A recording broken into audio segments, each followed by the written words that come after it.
الحمد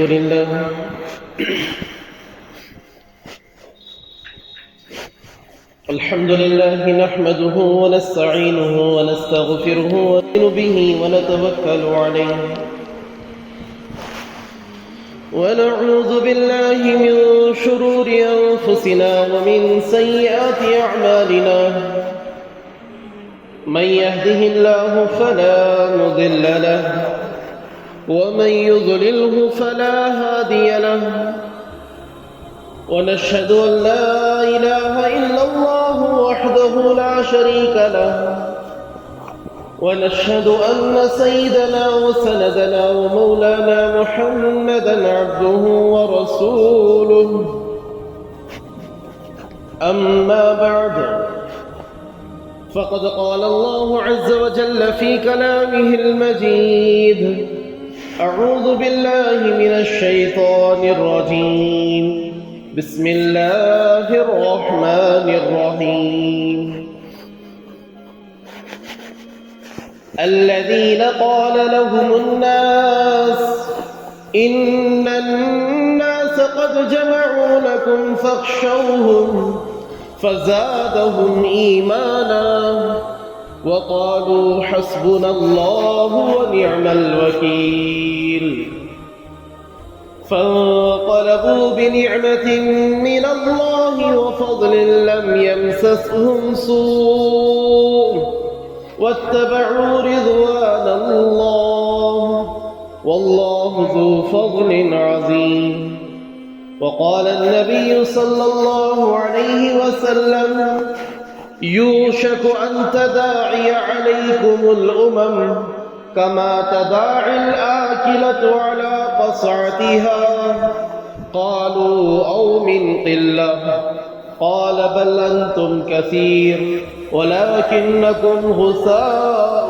كغثاء السيل أو كما قال عليه الصلاة والسلام آمنت بالله صدق الله مولانا العظيم وصدق رسوله النبي الكريم ونحن على ذلك لمن الشاهدين والشاكرين والحمد لله رب العالمين.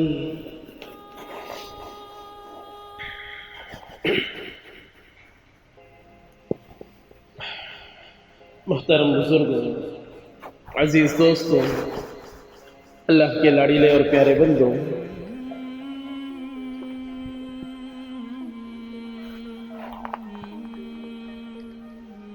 دنیا میں جو کچھ گزر چکا یہ بھی اللہ رب العزت نے طے کر رکھا تھا. دنیا میں اب جو ہو رہا ہے یہ بھی اللہ رب العزت نے طے کر رکھا ہے. اللہ تعالیٰ نے لکھا ہوا ہے، اللہ تعالیٰ کی طرف سے مقدور ہے، اسی لیے ہو رہا ہے. آئندہ مستقبل میں جو کچھ بھی ہوگا سب اللہ تعالیٰ کے پاس پہلے سے محفوظ ہے، سب لکھا چٹا ہے، صاف صاف جو کچھ بھی ہونے والا ہے، چاہے حالات موافق ہو یا مخالف ہو، چاہے حالات مسلمانوں کے سازگار ہو یا ناساز ہو، چاہے حکومت مسلمانوں کی ہو یا حکومت غیروں کی ہو، مسلمان چاہے رعب و دبدبے میں ہو یا مسلمان مرعوب ہو چکا ہو، جو کچھ بھی حالات آنے والے ہیں، جو کچھ بھی حالات جو آ چکے، جو چل رہے ہیں، جو آنے والے ہیں، سب اللہ تعالیٰ کی طرف سے طے شدہ ہے. ہم نے جو کلمہ پڑھا ہے لا الہ الا اللہ، کیا کلمہ؟ لا الہ الا اللہ، کہ اللہ کے سوا کوئی معبود نہیں، لا معبود الا اللہ، لا مقدور الا اللہ، لا مشہود الا اللہ. اللہ کے سوا کوئی معبود نہیں، اللہ کے سوا کوئی کچھ کرنے والا نہیں. لا الہ، کوئی طاقت نہیں ہے سوائے اللہ کے. جو کچھ بھی ہو، چاہے وہ کوئی شیطانی طاقت کر رہی ہو، دشمن طاقتیں سازشیں کر رہی ہو، کچھ بھی ہو رہا ہو، جو کچھ بھی ہمیں اسباب نظر آ رہے ہو، مگر یہ سب کچھ ہمارا ایمان اور عقیدہ ہے کہ یہ اللہ کی طرف سے لکھا ہوا ہے۔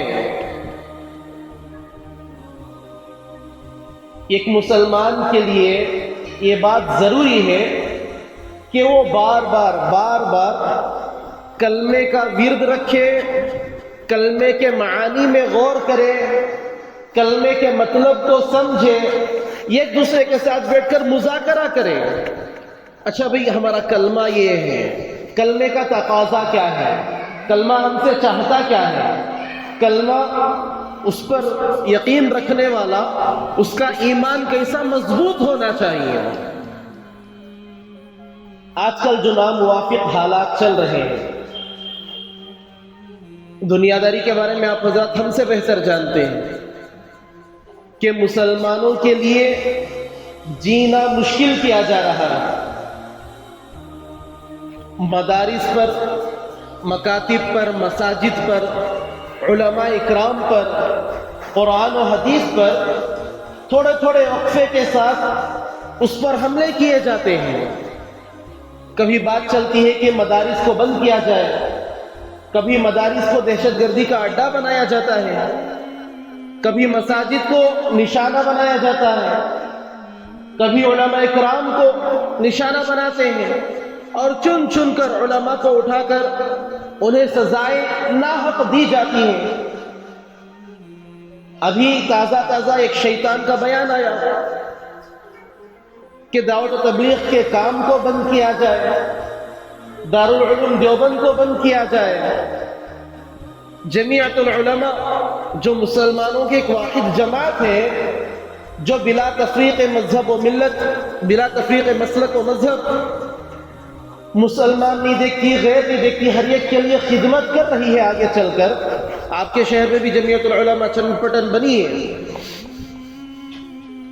اس جمعیت کو بند کرنے کی کوشش، اس کے بارے میں کھلے عام بیانات، اور یہ پہلی بار نہیں، ہر 15-20 دن میں، ہر ایک مہینے 2 مہینے میں ایسے بیانات کسی نہ کسی شیطان کی طرف سے آتے رہتے ہیں۔ اب مسلمانوں کے لیے کیا؟ 3-4 دن پہلے چکمنگلور کے ایک MLA کا بیان آیا شیطان کا، کہ وہ مدارس کو دہشت گردی کا اڈا، وہاں پر پڑھنے والوں کو دہشت گرد بتا رہا تھا۔ ان بیانات کو سننے کے بعد مسلمان کی کیا کیفیت ہوتی ہے؟ ایسے مسلمانوں کے خلاف، مدارس کے خلاف، مساجد کے خلاف، علماء کے خلاف یا مسلمانوں کے خلاف جو بیانات آتے ہیں، سننے کے بعد ہمارے جذبات کیا ہوتے ہیں؟ ایک تو یہ ہو کہ عام طور پر مسلمان ہونے کے ناطے، ایمانی جذبہ ہونے کے ناطے غصہ تو ظاہر آتا ہی ہے، مگر دوسرا حالات کو دیکھتے ہوئے کہ بھی حکومت شیطانوں کی ہے، اقتدار پر سارے شیطان بیٹھے ہوئے ہیں، سب کچھ ان کے قبضے میں ہے، اور مسلمان چاہتے ہوئے بھی کچھ کر نہیں سکتا، نہ بولنے کی آزادی، نہ کچھ کرنے کی آزادی۔ ان سب کو دیکھتے ہوئے ایک افسوسی چھا جاتی ہے، ایک مایوسی چھا جاتی ہے مسلمان کے اندر۔ جو حوصلے ابھرتے ہیں وہ حوصلے پست ہو جاتے ہیں۔ حالانکہ مسلمان جیسے ہی دیکھے غصے میں بھر جاتا ہے، پھر حالات کو سوچتے وہ ٹھنڈا بھی پڑ جاتا ہے، چل بھئی جو ہوگا دیکھا جائے گا، پیسے تو ہم ایک کیا سب بھی پستی نہ، دیکھ لیں گے، جب جو ہوگا تب دیکھیں گے۔ یہ جو شیطانی طاقتیں ہیں، کسی پارٹی کا نام لینے کی ضرورت نہیں، کسی کو ٹارگٹ کر کر نشانہ بنانے کی ضرورت نہیں، جو بھی اللہ کے خلاف ہے سارے شیطان ہی ہیں، کیونکہ قرآن میں خود اللہ تعالیٰ انہیں فرماتا ہے کہ یہ شیطان ہے۔ قرآن مجید میں اللہ تعالیٰ فرماتے ہیں کہ اب جو مسلمانوں کی حالتیں ہیں، اس کے مطابق آیتیں ہیں کہ صحابہ کے ساتھ بھی یہ پیش آیا تھا۔ صحابہ کرام رضی اللہ عنہم کو مکے میں زندگی گزارنا دشوار کر دیا، مکے کے اندر سانس لینا دوبھر ہو گیا تھا، ہجرت کیے مدینہ آ گئے، مدینے میں سکون کی زندگی گزار رہے ہیں، کفار کو بھی یہ بھی ہضم نہیں ہوا، کفار کو یہ بھی نہیں پہنچایا۔ ان لوگوں نے پھر یہ کوشش کی کہ مدینے سے بھی انہیں نکال دیا جائے، یہ کہیں نہ کہیں مجبور ہو کر ہمارے پاس آئے اور پھر ہم ان پر ظلم و ستم کے پہاڑ روزانہ توڑتے رہے، کلیجے کو ٹھنڈک ملتی رہے گی۔ لہذا ایک مرتبہ واقعہ یہ پیش آیا، غزوہ احد، غزوہ بدر، غزوات آپ نے سنے ہیں۔ کفار مکہ، مشرکین مکہ تنہا مقابلہ کرتے مسلمانوں سے، کبھی جیت کبھی ہار چلتی رہتی ہے۔ ایک بار انہوں نے یہ پلاننگ کی کہ الائنس بنایا جائے، مسلمانوں کے خلاف جو جو قومیں ہیں، جو جو مسلک مذہب ہیں، ان تمام کو اکٹھا کریں، تمام ہم مل کر ان کے خلاف جنگ کا اعلان کریں گے۔ مسلمان تھوڑے سے ہیں، دب جائیں گے، ختم ہو جائیں گے۔ لہذا یہودیوں کو، مشرکین کو، مجوسیوں کو، جو جو اس وقت انہیں ملے تھے، قبیلے تھے، دوسرے مذہب کے لوگ تھے، تمام کو لوگ روانہ کیے تمام کے پاس، تمام کو دعوت دی کہ آؤ مل کر ہم مسلمانوں کے خلاف جنگ کا اعلان کرتے ہیں۔ یہ ان کی پلاننگ چل رہی تھی۔ مدینے کے اندر مسلمانوں کو ایک بات بتائی گئی، کچھ وہاں پر لوگ تھے جو خبری تھے، مخبر تھے، انہوں نے مسلمانوں کو بتایا۔ اللہ تعالیٰ قرآن میں اس کا نقشہ کھینچتے ہیں، الذین قال لهم الناس، ان لوگوں کے بارے میں اللہ تعالیٰ فرماتے ہیں جنہوں نے صحابہ سے کہا ان الناس قد جمعوا لکم فاخشوهم فزادهم ایمانا۔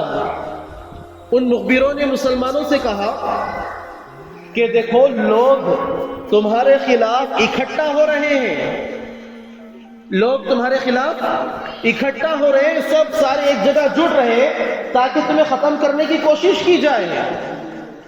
اور ان مخبروں کا مقصد یہ تھا کہ اس سے مسلمانوں کو ڈرایا جائے، جیسے آج کل کے حالات باقاعدہ ماب لنچنگ ہوتی ہے۔ ایک نازک سا مسلمان کہیں مل جاتا ہے، کوئی داڑھی والا، ٹوپی والا، کوئی بزرگ سا آدمی، ایک 15-20 لوگوں کی ایک جماعت جڑ جاتی ہے، کہیں دیکھ لیے تنہا کسی مسلمان پر، اس پر حملہ بول دیا اور ویڈیو بناتے ہوئے اس پر حملہ کر رہے ہیں، ویڈیو بناتے اس پر حملہ کیا جاتا ہے، اسے مارا جاتا ہے، پیٹا جاتا ہے اور غیر غلط نعرے لگانے کے لیے اس مجبور کیا جاتا ہے۔ کبھی اس کے داڑھی کو نوچا جا رہا ہے، کبھی اس کو مارا جا رہا ہے، الگ الگ طریقے سے اسے ایذا پہنچانے کی کوشش، اور یہ ویڈیو وائرل کر کے اکثر مسلمانوں کو ڈرانے کی کوشش کہ مسلمانوں کے دلوں میں ایک وحشت پیدا ہو جائے، ایک ڈر پیدا ہو جائے کہ بھئی کہیں بھی سفر کرنا اب مشکل ہے، کہیں آنا جانا اب مشکل ہے، داڑھی رکھنا گویا کہ جان کا خطرہ ہے، ٹوپی پہن جان، جھبا شریف پہن کر جانا، اسلامی لباس میں رہنا جان کا خطرہ۔ اور اس سے بڑھ کر بہت سارے مسلمان ایسے ملے ہیں جو ٹوپی نہیں پہنتے، بولے تو کیا نہیں ہمارا بہت جگہ آنا جانا رہتا، حالات سے آپ کو یہ پہنے چھپ کے جان کو خطرہ ہوتا ہے، اکیلے رہتے سو پریشانی کام کیا۔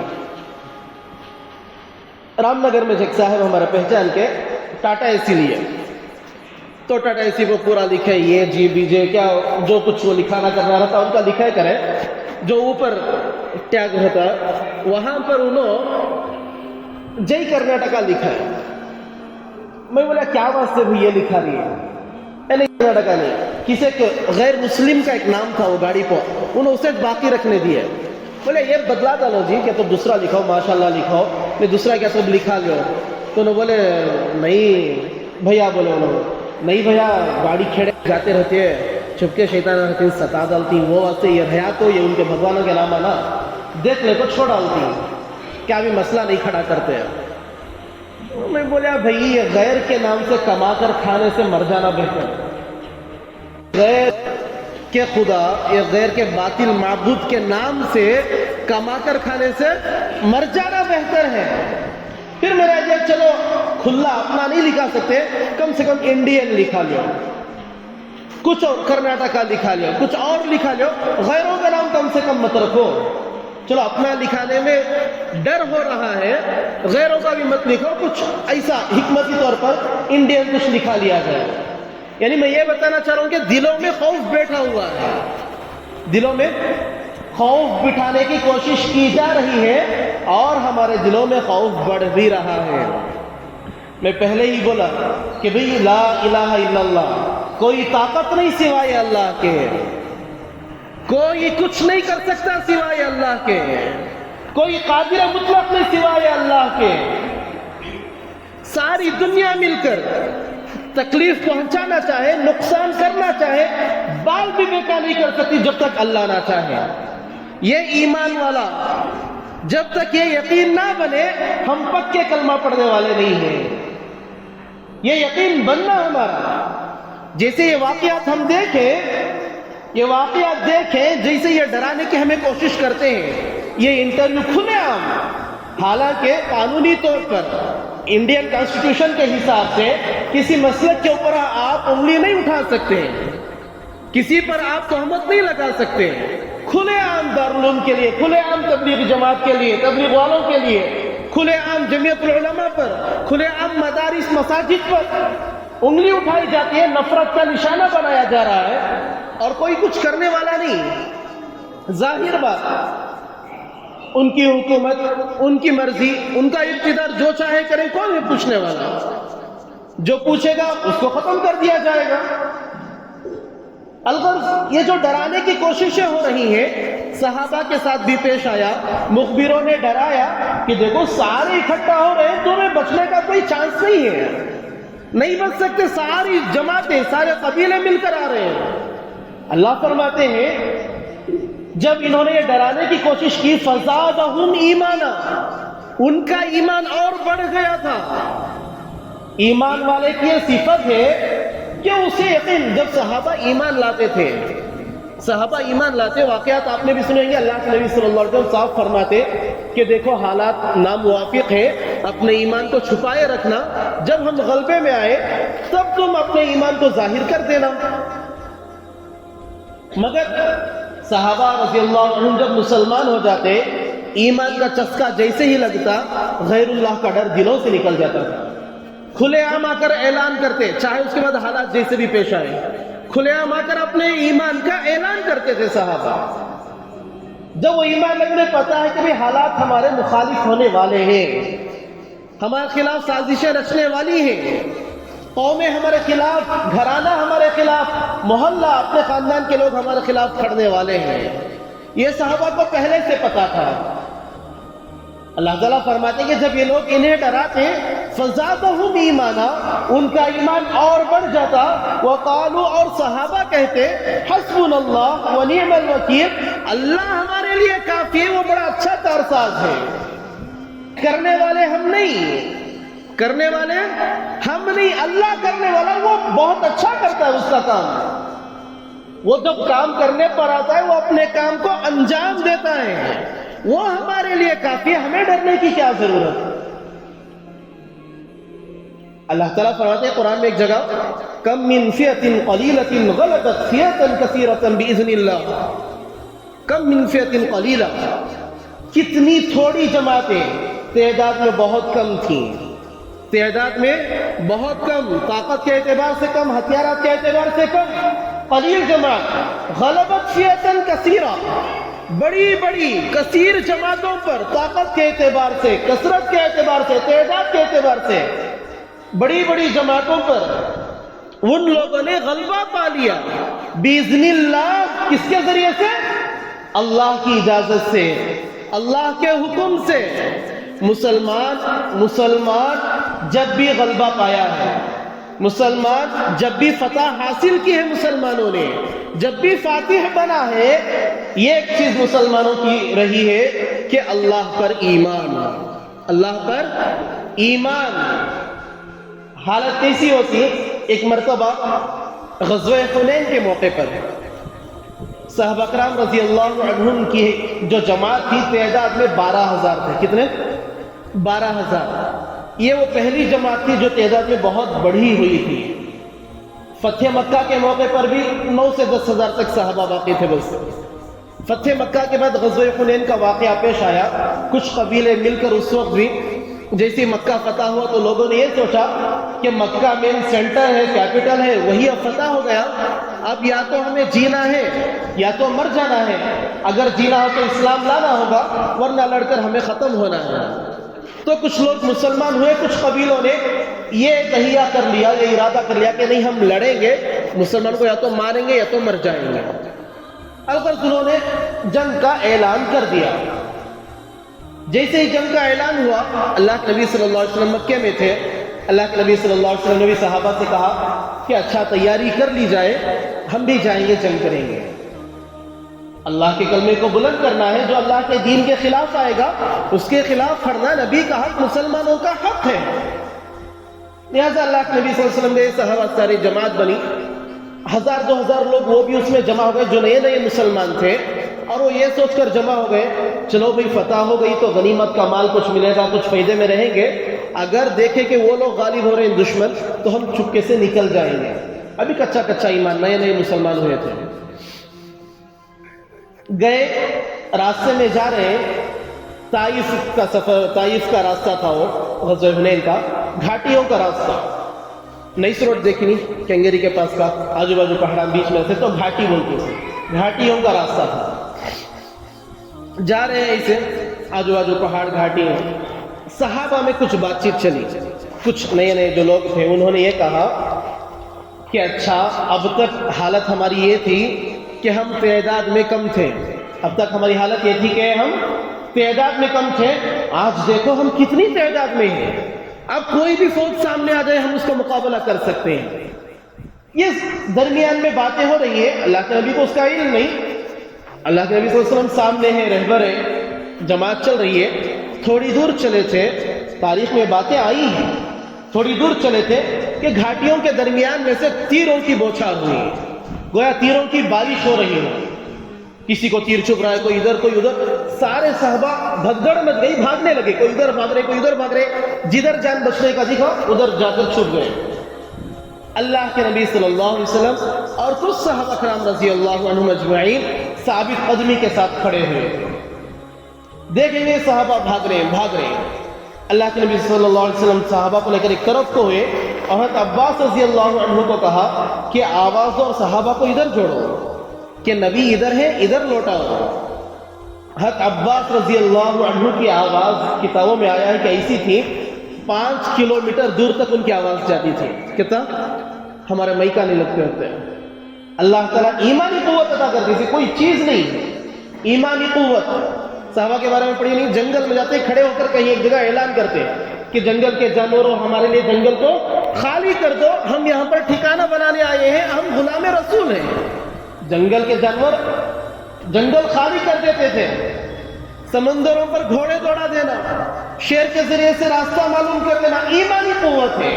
من کان للہ کان اللہ لہ، جو اللہ کا ہو جاتا ہے ساری دنیا اس کی ہو جاتی ہے۔ الغرض حضرت عباس رضی اللہ عنہ کو حکم دیا، حضرت عباس رضی اللہ عنہ نے آواز لگائی کہ صحابہ نبی ادھر ہے، نبی ادھر ہے، ادھر لوٹاؤ۔ پھر سارے صحابہ جڑے، پھر اللہ کے نبی صلی اللہ علیہ وسلم نے تمام کی ترتیب بنائی، پھر وہاں پر غزوہ ہوا، جنگ ہوئی، اور اللہ تعالیٰ نے فتح عطا فرمائی۔ مگر یہ جو شروع میں بھگدڑ مچی، تیروں کی بارش ہوئی، صحابہ کو ٹوٹنا پڑا، لکھتے ہیں کتابوں میں کہ وجہ یہ تھی کہ صحابہ کے دلوں میں اللہ سے یقین ہٹ کر تعداد پر یقین آ گیا تھا کہ آج ہم جماعت میں زیادہ ہیں، تعداد میں زیادہ ہیں، آج ہمیں کوئی نہیں ہرا سکتا۔ اللہ تعالیٰ نے ان کے ارادوں پر پانی پھیر کر دکھایا کہ نہیں، تمہاری تعداد کچھ نہیں کر سکتی، تمہارے ہتھیار کچھ نہیں کر سکتے، تم کچھ نہیں کر سکتے جب تک اللہ نہ چاہے، بِإِذْنِ اللہ، اللہ کے حکم سے ہی فتح حاصل ہو سکتی ہے، اللہ تعالیٰ کے حکم سے ہی مسلمان غالب ہو سکتے ہیں۔ الغرض یہ جو ڈرانے کی کوشش صحابہ کے ساتھ ہوئی اور صحابہ کا ایمان بڑھا اور انہوں نے کہا حسبنا اللہ ونعم الوکیل، اللہ ہمارے لیے کافی ہے اور وہ بہت اچھا کارساز ہے۔ پھر آگے اللہ تعالیٰ فرماتے ہیں جب ان کا ایمان بڑھا، ایمان کی قوت ایسی ہوئی، فانقلبوا بنعمت من اللہ وفضل لم یمسسهم سوء واتبعوا رضوان اللہ واللہ ذو فضل عظیم۔ اللہ تعالیٰ فرماتے ہیں کہ واقعہ یہ پیش آیا کہ مسلمان جب جنگ کے لیے گئے، ان لوگوں نے دیکھا کہ بھئی تھوڑی جماعت، گنے چنے افراد، ہماری فوج جماعت ان کو ختم کر سکتی ہے، وہ لوگ کس ہمت پر، کس طاقت پر، کس سلونے پر وہ آ کر ہمارے ساتھ مقابلے کے لیے آ رہے ہیں؟ آخر کیا چیز ہے جو انہیں ہمارے مقابلے کے لیے کھڑا کر رہی ہے؟ اللہ تعالیٰ نے غیروں کے دلوں میں مسلمانوں کا ایسا روب پیدا کیا کہ مسلمانوں کے آنے سے پہلے انہوں نے میدان خالی کر دیا. پھر وہاں پر بازار لگتا تھا. مسلمان آئے، دیکھا کہ یہ لوگ تو بھاگ چکے ہیں، چلو جو ہمارے پاس سامان ہو اس کو بازار میں بیچ کر کچھ نہ کچھ نعمت حاصل کر لی جائے، کچھ نہ کچھ فائدہ ہو جائے. پھر حمراء الاسد کا بازار تھا، وہاں پر مسلمانوں نے بازار لگایا، اللہ تعالیٰ نے فائدہ دیا. اللہ تعالیٰ فرماتے ہیں آیت میں فَانْقَلَبُوا بِنِعْمَةٍ مِّنَ اللَّهِ، وہ جو وہ واپس لوٹے ہیں یہ ایک نعمت کو یہ کہ اللہ تعالیٰ نے فتح عطا فرمائی، دشمن بھاگ کھڑا ہوا، وفضل، اور اللہ تعالیٰ نے وہاں پر بازار کے ذریعے سے فائدہ بھی عطا فرمایا. لم يمسسهم سوء، کوئی برائی انہیں چھو بھی نہ سکی، کوئی برائی انہیں چھو بھی نہ سکی. واتبعوا رضوان اللہ، اور اللہ تعالیٰ کی خوشنودی کے تابع ہیں. واللہ ذو فضل عظیم، اور اللہ تعالیٰ بڑے فضل اور عظمت والے ہیں. آگے اللہ تعالیٰ فرماتے انما ذالکم الشیطان یخوف اولیاء، یہ جو ڈرانے کی کوششیں ہوتی ہیں ویڈیوز کے ذریعے سے، انٹرویوز کے ذریعے سے، ماب لنچی کے ذریعے سے، گو ہتیا کے نام پر الگ بہانے جس کی کوئی ضرورت نہیں، انسان کا بلکہ مسلمان کا خون پانی سے زیادہ سستا بہایا جا رہا ہے. ان چیزوں کی ضرورت نہیں ہے، مگر یہ کوشش صرف مسلمانوں کو ڈرانے کے لیے، ان کے ایمان کو کمزور کرنے کے لیے، کہ جب تک دیکھو چاہتے تو ڈائریکٹ مسلمانوں پر نشانہ لگا سکتے ہیں، مگر نہیں مدارس پر لگائیں گے. کیوں؟ مدارس دین کے قلعے ہیں. دعوت و تبلیغ پر لگائیں گے. کیوں؟ کیونکہ ایک عام محنت ہے ہر مسلمان کے ایمان کو زندہ کرنے کی، اللہ پر اور آخرت پر ایمان کو پختہ کرنے کی عام محنت. اور جمعیت العلماء پر لگائیں گے. کیوں؟ ایک مسلمانوں کی ایک واحد جماعت ہے جو ملت کے نام سے ساری قوموں میں کھل کر میدان میں یہ کام کرتی ہے، اپنے اخلاق دکھاتی ہے، لوگوں کو اپنی طرف متوجہ کرتی ہے. لہذا کوشش کی جائے کہ مدارس بند ہو، علماء سے کٹ جائیں لوگ، بہت ساری چیزیں ہیں. البتہ جو یہ کوششیں ہوتی ہیں اللہ تعالیٰ فرماتے ہیں انما ذالکم الشیطان، بلا شبہ یہ سب چیزیں شیطان ہیں. وہ شیطان ہے یخوف اولیاء، وہ اپنے دوستوں کو ڈراتا ہے. ڈرنے والا شیطان کا دوست ہے.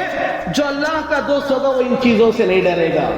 جو اللہ کا دوست ہوگا اس کا ایمان بڑھے گا. جو اللہ کا بندہ ہوگا اس کا ایمان اور قوی ہوگا کہ ہاں بھئی میرے اللہ کی جانب سے ہے، یہ حالات اللہ نے بھیجے ہیں، اللہ ہی بدلیں گے. یہ حالات اللہ کی جانب سے ہیں اور اللہ ہی اس کو تبدیل کرنے والے ہیں. اللہ تعالیٰ فرماتے ہیں یخوف اولیاء کہ شیطان اپنے دوستوں کو ڈراتا ہے. اس لیے میں نے کہا کہ کسی پارٹی کے نام لینے کی ضرورت نہیں، سارے شیطان ہیں. شیطان کے چھوٹے بڑے بھائی سارے، کوئی اپنا نہیں، کوئی اپنا نہیں، سارے شیطان. ہر ایک سے ہمیں نقصان ہی ملا ہے، کوئی اپنا نہیں جو آ کر ہمارے آنسو بھی پوچھ سکے. اللہ کے نبی صلی اللہ علیہ وسلم نے فرمایا یوشک ان تداعی علیکم الامم، ایک زمانہ آئے گا ان تداعی علیکم الامم کما تداعی العاقلۃ علی قصعتها، کہ قومیں ایک دوسری قومیں آپس میں ایک دوسرے کو دعوت دیں گے مسلمانوں کے خلاف. دنیا پر آپ نظر دوڑائیں، اسرائیل مسلمانوں کے خلاف، امریکہ مسلمانوں کے خلاف، کوئی بھی مذہب لے لو، عیسائی مذہب مسلمانوں کے خلاف، یہودی مذہب مسلمانوں کے خلاف. ہر کسی کو بس ڈر ہے تو مسلمانوں سے، اسلام سے، کیونکہ اسلام ہی ایک ایسا مذہب ہے جو ہر کسی کے آنکھوں میں چبھتا ہے. میں سچائی کڑوی ہو کے بولتی نہیں، یہ سچا مذہب ہے، آنکھوں میں چبھے گا ضرور. اللہ کے نبی صلی اللہ علیہ وسلم نے فرمایا الحق مر، سچائی کڑوی ہوتی ہی ہے. چاہے سچائی کو آپ کسی بھی طریقے سے پیش کر دیں، یہ چبھنی ضرور ہے، کڑوی لگنی ضرور ہے، لگے گی ضرور. لہذا ساری قومیں، ساری دنیا کی طاقتیں بس ایک ہی کوشش میں کہ اسلام اور مسلمانوں کو کیسے ختم کیا جا سکے. یہ جو ڈرانے کی کوششیں ہو رہی ہیں یہ ایمان ختم کرنے کی سازش. طلاق کی بل پاس ہوئی، اس کے اندر ایسے ایسے قوانین بنائے گئے، بیوقوفوں کے قوانین، انہیں بھی شاید سمجھ میں نہیں آتے. طلاق دینے کے بعد وہ طلاق قبول نہیں کرتے، مگر پھر بھی اسے اٹھا 3 سال جیل میں ڈالتے اس کہتے ہیں، اور انہیں پھر وہ ضرور پالنے جانا اس کہتے ہیں. 3 سال جیل میں ڈالا لے، 3 سال اسے پالنا تو کون، اور آنے کے بعد اس کی وجہ سے میں جیل میں گئی، میں اسے رکھ لے گھر کو.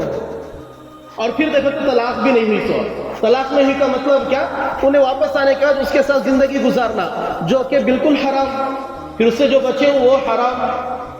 ایمان پر، ڈائریکٹ ایمان پر ہمارے نشانہ، ڈائریکٹ ایمان پر نکاح کے بل پاس ہو۔ کوئی بھی بل مسلمانوں کے خلاف آپ دیکھ لیں، جب مسلمانوں کے مسلم پرسنل لا اپنے قوانین، مسلمانوں کے جو قوانین ہیں ان پر جب بھی کوئی حکومت آواز اٹھاتی ہے تو یہی کوشش کرتی ہے کہ کس طریقے سے ان کے ایمان کو ختم کیا جائے، اللہ سے ان کا رشتہ ٹوٹ جائے، کیونکہ مسلمان جب بھی جیتا ہے اللہ کے بلبوتے پر، ایمان کے بلبوتے پر، اللہ کے حکم پر، اس کے خلاف کوئی کچھ نہیں کر سکتا۔ الغرض اللہ کے نبی صلی اللہ علیہ وسلم نے فرمایا کہ ساری قومیں آپس میں ایک دوسرے کو دعوت دیں گی کہ آؤ مسلمانوں کے خلاف ہم کھڑے ہوتے ہیں، جنگ کرتے ہیں۔ اللہ کے نبی نے مثال دی، ایسے وہ دعوت دیں گے جیسے کبھی دسترخوان بچتا ہے عام دعوت، یہ ایک دوسرے کو بلاتے ہیں، آؤ جی کھائیں گے، آؤ کھائیں گے، آؤ بھائی، آؤ صاحب تمہیں آؤ تمہیں آؤ۔ کس طریقے سے ایک دسترخوان پر بلایا جاتا ہے، اس طریقے سے لوگ مسلمانوں کے خلاف دوسرے آپس میں دوسرے قوم کو بلائیں گے۔ پھر اللہ کے نبی صلی اللہ علیہ وسلم نے فرمایا، صحابہ نے پوچھا کہ نبی صلی اللہ علیہ وسلم سے کہ یا رسول اللہ، یہ لوگ ہمارے خلاف کھڑے ہوں گے، یہ لوگ ہمارے خلاف کھڑے ہوں گے، جنگ کے اعلانات کریں گے، تو کیا ہم دب جائیں گے؟ ہم کیا تعداد میں کم ہوں گے؟ او من قلہ، کیا ہم تعداد میں کم ہوں گے؟ کثرت اور تعداد کے اعتبار سے ہماری کمی ہوگی، طاقت کے اعتبار سے، ہتھیار کے اعتبار سے ہم کم ہوں گے، اس لیے ہم دب جائیں گے کہ یہ لوگ اتنے پوری ہمت کے ساتھ، پورے دلوری کے ساتھ وہ لوگ آ کر ہمارے خلاف جنگ کا اعلان کریں؟ اللہ کے نبی صلی اللہ علیہ وسلم نے فرمایا، قال بل انتم کثیر ولکنکم غصاء کغصاء السیل۔ اللہ کے نبی نے فرمایا کہ تم تو تعداد میں زیادہ ہوگے، تم تو تعداد میں زیادہ ہوگے، کثرت میں رہو گے، ولکنکم غصاء کغصاء السیل، مگر تم ایسے رہو گے جیسے کہ پانی کے بلبلے۔ سمندر پر جھاگ آتی نہیں، اس کی کوئی وقت نہیں ہوتی، کب آئی کب ختم ہوگی پتہ نہیں چلتا، یہ بلبلے کب ٹوٹ جائیں پتہ نہیں چلتا۔ ایمان سے خالی ہوں گے پانی کے بلبلے جیسے ہوں گے، نبی کی اطاعت سے خالی ہوں گے پانی کے بلبلے جیسے ہوں گے، اللہ کی محبت سے خالی ہوں گے پانی کے بلبلے جیسے ہوں گے، اللہ کے ساتھ تعلق ٹوٹا ہوا ہوگا پانی کے بلبلے جیسے ہوں گے، کوئی وقت نہیں رہے گی۔ آج یہ ہماری حالت ہے، آج یہ ہماری حالت کہ اللہ تعالیٰ نے جو احکام ہمیں دیے اس سے ہم ایک دم غافل۔ فجر کی نماز کی بات لے لیں، فجر کی نماز کی بات، کتنی صفیں بھرتی ہیں، کتنے لوگ فجر میں اٹھ رہے ہیں۔ حالات ایسے ہی نہیں بدلیں گے، حالات ایسے ہی نہیں بدلیں گے۔ حدیث قدسی ہے، اللہ کے نبی صلی اللہ علیہ وسلم نے فرمایا کہ اللہ تعالیٰ نے ارشاد فرمایا، جس کا مفہوم یہ ہے کہ ہر خیر اس کا کرنے والا میں ہوں، ہر شر بھی مجھ ہی سے ہے، ہر خیر، ہر بھلائی اس کا کرنے والا میں ہوں، ہر شر بھی مجھ ہی سے ہے۔ خیر کے لیے میں اپنے بندوں کو چن لیتا ہوں اور شر کے لیے بھی میں اپنے بندوں کو چن لیتا ہوں۔ وہ بندے بڑے خوش نصیب ہیں جو خیر کے لیے چن لیے جائیں، اور وہ بندے بڑے بد نصیب بدبخت ہیں، ان کی بد نصیبی اور بدبختی میں کوئی شک ہی نہیں جنہیں اللہ شر کے لیے چن لے۔ لہذا خیر کے لیے اللہ ہمیں چن لے، یہ ہماری خوش نصیبی ہے۔ خود ہم بھی نماز کے لیے اٹھیں، اپنے بیوی بچوں کو اٹھائیں، والدین کو اٹھائیں، فجر کی نماز کے لیے کھڑا کریں، عورتیں گھروں میں دعائیں کریں، مرد حضرات آ کر مسجدوں میں نماز پڑھیں، دعائیں کریں، پھر خیر کیوں نہیں آئے گا؟ اور یہ وہ بندے ہیں جو خیر کے لیے چن لیے جائیں گے۔ اگر ہم نے بھی نماز نہیں پڑھی تو گویا شر ہے، اور ہم نے اپنے گھر والوں کو بھی نماز کے لیے نہیں جگایا، انہیں بھی نماز پر قائم نہیں کروایا، گویا ہم شر کے لیے چن لیے گئے ہیں۔ افسوس کا مقام ہوگا ہمارے لیے کہ اللہ ہمیں شر کے لیے چن لے، کیونکہ دونوں طاقتیں اللہ کے ہاتھ میں ہیں، چاہے اللہ خیر کے لیے چن لے، چاہے اللہ شر کے لیے چن لے۔ مگر خوش نصیبی ہوگی اگر اللہ ہمیں خیر کے لیے چن لیں گے۔ لہذا سب سے پہلی چیز جو ہمیں کام کرنی ہے ان حالات کو بدلنے کے لیے، اللہ والوں کی پیشن گوئیاں ہو رہی ہیں۔ ایک 5 منٹ ایکسٹرا لے لیں دے۔ حضرت جی دوم، حضرت مولانا یوسف صاحب رحمۃ اللہ علیہ، نام سنے ہوں گے نہیں؟ حضرت جی اول حضرت الیاس جی رحمۃ اللہ علیہ، حضرت جی دوم حضرت کے فضل حضرت مولانا یوسف صاحب رحمۃ اللہ علیہ، اللہ تعالیٰ اپنے نیک بندوں کو وہ نظر دیتے ہیں جو ہم نہیں دیکھ سکتے، اللہ انہیں دکھاتے ہیں۔ فَإِنَّهُ يَنظُرُ بِنُورِ اللَّهِ، وہ اللہ کے نور سے دیکھتے ہیں۔ ایک وقت تھا، کتابوں میں آئے بات، ملفوظات میں، روس جو سپر پاور ہے، سب سے بڑی سپر پاور تھی روس، اور روس کے اندر ایک زمانہ ایسا گزرا تھا کہ مسلمان صدیوں حکومت کرے تھے، صدیوں حکومت مسلمانوں کی تھی روس میں۔ پھر حالات ایسے بگڑے کہ مسلمان اعمال سے ہٹے، مسلمان احکامات سے ہٹے، سنت نبوی و شریعت سے ہٹے، اللہ نے کایا بدل دی، پلٹ دی، اور سارے غیروں کا وہاں پر تسلط ہوا، اور وہ طاقت ایسی بڑھتی گئی کہ ہر ملک پر، چھوٹے چھوٹے جتنے بھی ملک تھے، تمام ملک ان کے قبضے میں۔ اور پھر دوسرا سپر پاور تھا امریکہ۔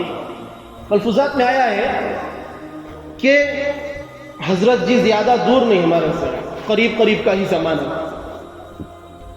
ایک مرتبہ اجتماع چل رہا تھا، حضرت جی نے یہ بات فرمائی، روس ٹوٹے گا، امریکہ ذلیل ہوگا، اور وہاں کا صدر ہندوستان دین سیکھنے کے لیے آئے گا۔ حضرت کے کلمات تھے، اور وہی ہوا، روس ٹوٹا۔ جب وہ ٹوٹا، چھوٹے چھوٹے آزاد ملک بنے، تاجکستان، ازبکستان، یہ جو چھوٹے چھوٹے ملک ہیں، افغانستان ہمارا، یہ ساری چیزیں اس وقت ہی الگ الگ ہوئی، ورنہ یہ ساری روس کے قبضے میں تھی۔ روس ٹوٹا، اللہ تعالیٰ نے انہیں دکھایا، یہ اللہ تعالیٰ کے بندے ہوتے ہیں جو اللہ تعالیٰ انہیں دکھا دیتے ہیں۔ اور پھر امریکہ ذلیل ہوا، ظاہر اب ہمارے آنکھوں کے سامنے اللہ نے چند ہزار لوگوں کے ہاتھ میں، چند ایمان والوں کے سامنے ایسے ذلیل کیا، اس کی کوئی وقت ہی نہیں رہی۔ اس کے صدر کے واسطے خود امریکی لوگ بول رہے ہیں کہ استعفیٰ دے دو، ایسا بیوقوف، ایسا نکما پرائم منسٹر ہمیں نہیں چاہیے۔ اللہ تعالیٰ نے ذلیل کر دکھایا، اور انشاءاللہ وقت آئے گا کہ وہ دین سیکھنے کے لیے بھی آئے گا۔ حضرت نے جب یہ اعلان کیا تو لوگوں نے اس وقت نعرے لگائے، حضرت نے فوراً سے پہنچ کر کے خاموش رہو، تمہارے نعروں سے یہ آنے والا نہیں ہے، بلکہ اللہ تعالیٰ نے اس کے لوگ چن رکھے ہیں، خیر کے لیے لوگ چن رکھے ہیں، وہ لوگ کوشش کریں گے، محنتیں کریں گے، دعائیں کریں گے، تب جا کر اللہ تعالیٰ یہ بدلاؤ لائیں گے۔ آج جمعے کا دن، جمعے کے دن ایک سورت پڑھی جاتی ہے، کون سی سورت ہے؟ سورۃ الکہف، سورۃ الکہف۔ فتنہ دجال سے بچنے کے لیے یہ سورت پڑھی جاتی ہے۔ اللہ کے نبی صلی اللہ علیہ وسلم نے فرمایا، جو مسلمان جمعے کے دن سورۃ الکہف پڑھے گا، آئندہ جمعے تک اللہ تعالیٰ اسے دجالی فتنوں سے محفوظ فرمائیں گے۔ اللہ تعالیٰ اس کے قبر کو روشن کریں گے، اس کی قبر میں اللہ رب العزت نور پیدا فرمائیں گے۔ اس سورت کے اندر ایک واقعہ حضرت موسیٰ علیہ السلام اور حضرت خضر علیہ السلام کا ہے، مختصر 2 منٹ میں بولا ہوں۔ واقعہ یہ ہوا کہ حضرت موسیٰ علیہ السلام نبی تھے، علم 2 طریقے کے، ایک علم تشریع، شریعت کا، احکامات کا علم، اور ایک علم تکوین، یعنی دنیا میں کیا ہوگا، کیا ہونے والا ہے، کیا کیا ہونا ہے، اس کا علم۔ اور اللہ تعالیٰ بندوں کو تیار کر رکھتے ہیں، کسی کو علم تشریع، شریعت کا علم عطا فرماتے ہیں، کسی کو علم تکوین عطا فرماتے ہیں۔ الغرض حضرت موسیٰ علیہ السلام یہ سوچ رہے تھے کہ بھئی ان کے پاس علم ہے، مگر اللہ تعالیٰ نے پھر حضرت موسیٰ علیہ السلام کو، بہت لمبا واقعہ ہے، ایک بندے سے اپنی ملاقات کروائی، یعنی حضرت خضر علیہ السلام سے، کہ جاؤ ان کے پاس، ان کے ساتھ وقت گزارو۔ جب وہ ان کے پاس گئے، اللہ تعالیٰ نے حضرت خضر علیہ السلام کو علم تکوین عطا فرمایا تھا۔ ملاقات ہوئی، پھر انہوں نے کہا کہ مجھے اللہ تعالیٰ کی جانب سے بھیجا گیا ہے، میں آپ کے ساتھ وقت گزارنا چاہتا ہوں۔ حضرت خضر نے کہا کہ وقت نہ گزارو، آپ چلے جاؤ، ملاقات ہو گئی ہے۔ حضرت موسیٰ نے کہا کہ نہیں، اللہ نے بھیجا ہے تو وقت تو گزارنا ہے۔ اچھا، آپ میرے ساتھ وقت گزاریں گے مگر میرے کاموں پر سوال نہیں اٹھائیں گے، میرے کاموں پر سوال نہیں کریں گے۔ حضرت موسیٰ علیہ السلام نے مان لیا، گئے، ایک کشتی میں سوار ہوئے، وہ کشتی کچھ غریب نوجوانوں کی تھی، کشتی میں سوار ہوئے، منزل تک پہنچتے پہنچتے حضرت خضر علیہ السلام نے کشتی توڑ دی۔ یہ جو کشتی کا ٹوٹنا تھا، یہ حضرت موسیٰ علیہ السلام کو نظر آ رہا ہے کہ حضرت خضر علیہ السلام نے توڑا ہے، جو کشتی والے انہیں نظر نہیں آ رہا۔ کیونکہ اگر سب کو نظر آتا تو سب بھی غصہ ہوتے. سب غصہ نہیں ہو رہے, صرف حضرت موسیٰ حضرت خضر پر غصہ ہو رہے ہیں اور کہہ رہے ہیں یہ آپ نے کیا کر دیا, کشتی توڑ دیا, اگر ڈوب جاتے سارے لوگ جان چلی آتی. انہوں نے آپ کو سوار کرایا اپنی کشتی پر, اللہ والے بول کر آپ کو مفت میں سفر کروا رہے, اور آپ ہیں کہ انہی کی کشتی کو آپ نے نقصان پہنچا دیا.